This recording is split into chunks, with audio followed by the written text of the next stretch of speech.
শুনেন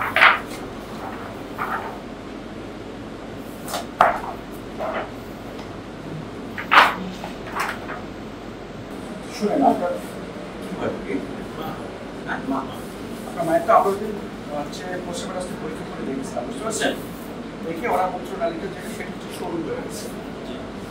তো ওরা যেহেতু আগে থেকেই ক্যান্সারের রোগী, আমরা ভাবছিলাম ওখানে কোনো ক্যান্সার আছে কিনা, এই জন্যই আমরা আবার আপনাকে মানে তো এবার এটা দেখা যাচ্ছে যে এটা একদম ভালো আছে, আর কোনো সমস্যা নেই, বুঝতে পারছেন? যে এটা হচ্ছে পায়খানার রাস্তা, এটা হচ্ছে ওনার লিভার রাস্তা, আর এই দিকে মূত্রনালী, বুঝতে পারছেন? এদিকে পুরো রাস্তাটা ভালো আছে, সাধারণত এখানে কোনো রেসিপিওর বা কোনো কিছু নাই, যার কারণে উনি আপাতত ওনার প্রস্তাব করতে তো কষ্ট হয়, হ্যাঁ, এর জন্য আমরা ওই যে মূত্র নালীর যে অংশটুকু আছে সেটুকু আমরা একটু ডাইরেক্ট করে দেবো, বুঝতে পারছেন?